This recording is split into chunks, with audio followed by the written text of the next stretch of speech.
La communauté éducative appelée à jouer un rôle essentiel pour cette année scolaire 2022-2023.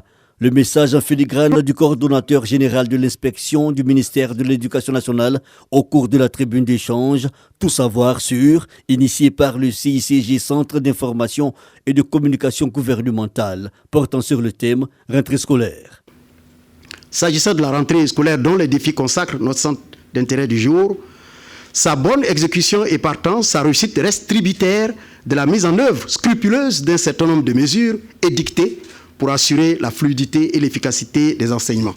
La responsabilité de tous, mais surtout des mesures pour une rentrée scolaire 2022-2023 répondant aux attentes, notamment la réforme des comités de gestion COGES. Dans le cadre de cette réforme, sur la base des rapports de la commission de discipline du mérite des COGES, 7 chefs de structure convaincus de violation de textes du COGES viennent d'être relevés de leurs fonctions par Madame le ministre. Du reste, dans le souci de faciliter la rentrée des classes et donner à la réforme tout son sens, l'État a procédé au paiement intégral le 1er septembre 2022 de la somme de 16 731 935 329 francs alloués au COGES. Pas de frais annexes et de plus, pour Adama Koulibaly, relever la détermination des autorités de l'école à freiner les mauvaises pratiques.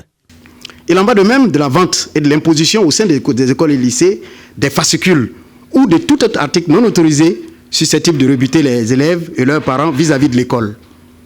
Les auteurs de tels manquements s'exposent à des sanctions.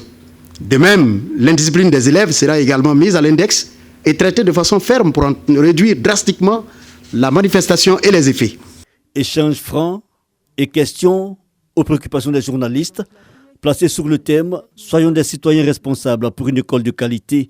La rentrée scolaire 2022-2023 est effective depuis le 12 septembre et pour l'illustrer, un taux de présence des élèves oscillant entre 30 et 100% à ce jour sur la base de 1 569 988 élèves inscrits en ligne contre 2 600 000 attendus, soit un taux de présence de 60,38%.